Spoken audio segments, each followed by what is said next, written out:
दुर्गा सप्तशती 7वां अध्याय। ध्यान। ओम। मैं मातंगी देवी का ध्यान करता हूँ। वे रत्नमय सिंहासन पर बैठकर पढ़ते हुए तोते का मधुर शब्द सुन रही हैं। उनका शरीर का वर्ण श्याम है। वे अपना एक पैर कमल पर रखे हुए हैं और मस्तक पर अर्धचंद्र धारण करती हैं तथा पुष्पों की माला धारण किए वीणा बजाती हैं। वे लाल रंग की साड़ी पहने और हाथ में शंखमय पात्र लिए हुए हैं।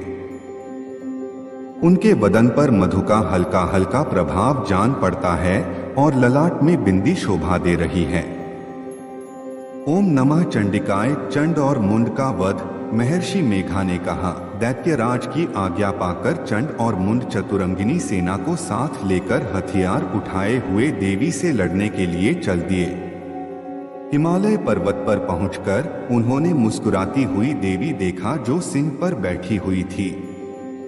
जब असुर उनको पकड़ने के लिए तलवारें लेकर उनकी ओर बढ़े तब अंबिका को उन पर बड़ा क्रोध आया और मारे क्रोध के उनका मुख काला पड़ गया। उनकी भ्रिकुटियां चढ़ गई और उनके ललाट में से अत्यंत भयंकर तथा अत्यंत विस्तृत मुख वाली लाल आंखों वाली काली प्रकट हुई जो कि अपने हाथों में तलवार और पाश लिए हुई थी।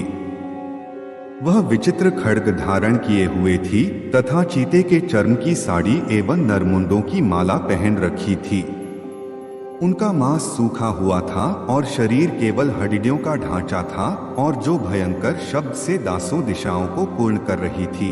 वह असुर सेना पर टूट पड़ी और दैत्यों का भक्षण करने लगी। वह पशुवर रक्षकों, अंकुशधारी महावतों, हाथियों पर सवार योद्धाओं और घंटा सहित हाथियों को एक हाथ से पकड़ पकड़कर अपने मुंह में डाल रही थी और इसी प्रकार वह घोड़ों, सारथियों व रथों में बैठे हुए सैनिकों को मुंह में डालकर भयानक रूप से चबा रही थी। किसी के केश पकड़कर, किसी की गर्दन पकड़कर, किसी को पैरों से दबाकर और किसी दैत्य को छाती से मसलकर मार रही थी। वह दैत्य के छोड़े हुए बड़े बड़े अस्त्र शस्त्रों को मुंह में पकड़कर और क्रोध में भर उनको दांतों से पीस रही थी। उस देवी ने कितने ही बड़े बड़े असुरों का भक्षण कर डाली, कितनों को रौंद डाला और कितनी उसकी मार के मारे भाग गए। कितनों को उसने तलवार से मार डाला, कितनों को अपने दांतों से समाप्त कर दिया। और इस प्रकार से देवी ने क्षण भर में संपूर्ण दैत्य सेना को नष्ट कर दिया। यह देख महापराक्रमी चंड काली देवी की ओर लपका और मुंड ने भी देवी पर अपने भयानक बाणों की वर्षा आरंभ कर दी और अपने हजारों चक्र उस पर छोड़े। उस समय वह चमकते हुए बाण व चक्र देवी के मुख में प्रविष्ट करते हुए इस प्रकार दिख रहे थे जैसे मानो बहुत से सूर्य मेघों की घंटा में प्रविष्ट हो रहे हों।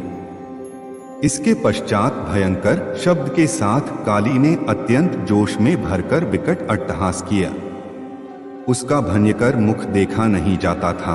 उसके मुख में श्वेत दांतों की पंक्तियां चमक रही थी। फिर उसने तलवार हाथ में लेकर हूँ शब्द कहकर चंड के ऊपर आक्रमण किया और उसके केश पकड़कर उसका सिर काटकर अलग कर दिया। चंड को मरा हुआ देखकर मुंड देवी की ओर लपका, परंतु देवी ने क्रोध में उसे भी अपनी तलवार से यमलोक पहुंचा दिया। चंड और मुंड को मरा हुआ देखकर उसकी बाकी बची हुई सेना वहां से भाग गई। इसके पश्चात काली चंड और मुंड के कटे हुए सिरों को लेकर चंडिका के पास गई और प्रचंड अट्टहास के साथ कहने लगी, हे देवी, चंड और मुंड को मारकर तुम्हें भेंट कर दिया है। अब शुंभ और निशुंभ का तुमको स्वयं वध करना है। महर्षि मेघा ने कहा। वहां लाए हुए चंड और मुंड के सिरों को देखकर कल्याणमयी चंडी ने काली से मधुर वाणी में कहा, हे देवी, तुम चूंकि चंड और मुंड को मेरे पास लेकर आई हो, आठ संसार में चामुंडा के नाम से तुम्हारी ख्याति होगी। जय माता दी। ओम नमः चंडिकाय। इस तरह की वीडियो सुनने और देखने के लिए चैनल सब्सक्राइब करें, लाइक करें और कमेंट करके जरूर बताएं। जय माता दी।